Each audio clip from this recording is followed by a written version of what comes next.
Pourquoi ne pas commencer avec cette question? À quoi sert une mise en plan? La réponse est qu'elle sert comme document de fabrication dans la plupart des cas. Une mise en plan contient des projections en 2D du modèle ou bien de la pièce, de la cotation dimensionnelle. On trouve aussi des tolérances géométriques, des coupes, des sections, des spécifications, comme par exemple la nuance du matériau, et des informations utiles à sa fabrication. En résumé, une mise en plan est un document de description pour une réalisation. Mais attention, il y a une confusion. Dans le nouvel environnement actuel de l'usinage CNC, le processus de fabrication commence par un modèle 3D, qu'on voit ici. À l'aide d'un logiciel de fabrication assisté par ordinateur, c'est-à-dire FAO, ce modèle est traduit en code G. C'est un langage pour les machines CNC. Le modèle 3D n'enlève rien à l'utilité des dessins industriels et des mises en plan. On doit impérativement consulter ces dernières, c'est-à-dire les mises en plan, car elles garantissent que votre pièce soit fabriquée exactement comme vous l'aviez prévu. Et ceci grâce aux tolérances géométriques, aux spécifications comme l'état de surface qu'on ne voit pas sur le modèle, c'est-à-dire le paramétrage du logiciel FAO se base sur la mise en plan. J'ajoute aussi que la plupart des utilisateurs de SolidWorks réalisent des mises en plan que je peux qualifier de remplissage. Juste mettre quelques vues, par la suite éditer le fond de plan et effacer les éléments du cartouche de celui du modèle par défaut et mettre des nouvelles informations à la place. Du coup, le tour est joué. De toute façon, c'est ce que font la majorité de mes étudiants. Si, par exemple, un bureau d'études d'une entreprise réalise beaucoup de mises en plan, cette pratique devient lourde et non pratique. Alors, une mise en plan est représentée ou bien elle est caractérisée par 3 éléments essentiels. Ces éléments sont le format ou bien les dimensions du plan ou de la feuille, des vues et un cartouche. Il y a d'autres éléments, on va revenir sur tous ces éléments-là par la suite. Le cartouche est en quelque sorte la carte de visite de l'entreprise ou de l'établissement. Il doit être présenté d'une manière claire et précise. Avec SolidWorks, nous avons l'habitude de réaliser 3 types de fichiers. Je parle de fichiers. Avec le fichier pièce extension SLD-PRT, le fichier assemblage SLD-ASM, la mise en plan extension SLD-DRW. J'ajoute rien à vos connaissances, mais je suis en train d'accentuer sur les extensions de fichiers. Certainement, vous avez entendu parler de modèles de documents dans Microsoft Office,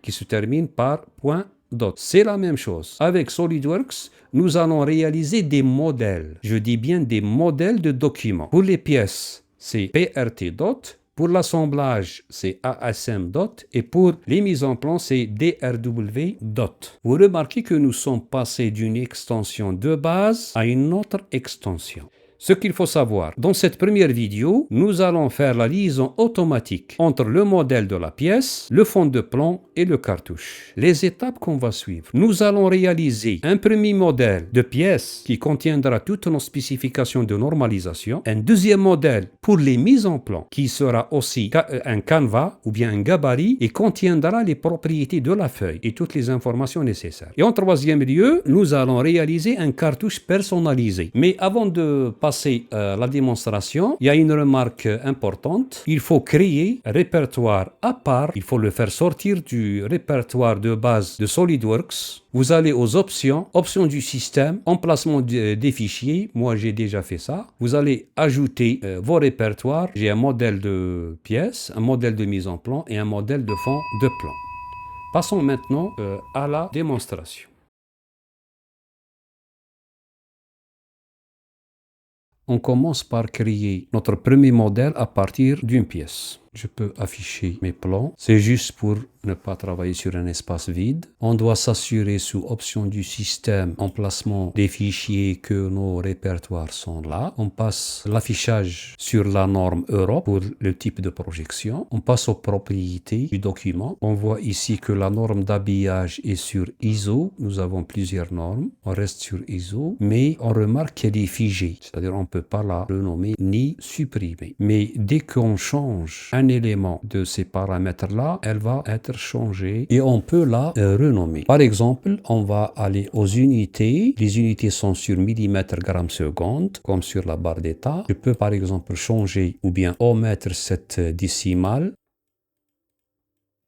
Je peux aller aussi à l'habillage pour cocher cette case représentation de filetage ombré. Pour la qualité d'image, on peut augmenter un peu pour éviter les cassures sur les cercles et sur les courbes. Si on travaille sur les tôles ou bien la construction soudée, il faut voir les normes. Qu'est-ce qui reste ici? On peut aller par exemple à la cotation, changer la police, par exemple changer le caractère. C'est juste vous montrer, même ici, vous pouvez changer le caractère, les tables, etc. C'est faisable. Voilà. On ne va pas les faire tous, c'est juste vous donner une idée. Bon, on va s'arrêter là et on va renommer ce fichier-là. Je vais le renommer démo, je vais l'enregistrer. On peut l'enregistrer dans un fichier externe et on peut faire appel pour ne pas refaire la même chose. Une fois terminé cette phase, on valide et on passe aux propriétés de la configuration. Là, vous avez plusieurs volets. Il y a le volet récap, il y a uniquement la date. Vous pouvez ajouter l'auteur et tout ça, les mots-clés, les commentaires si vous avez des commentaires sur votre modèle. Vous pouvez personnaliser là. Si on travaille avec les nomenclatures et tout ça, c'est pas le moment pour ça. On passe directement aux propriétés de la configuration. Ici, il s'agit d'une liste. Cette liste, vous pouvez la faire sur un fichier externe, Excel ou Word, et vous pouvez la coller ici, et vous pouvez l'éditer ici. Donc, moi, j'ai déjà fait ça. Alors, vous pouvez ajouter ce que vous voulez.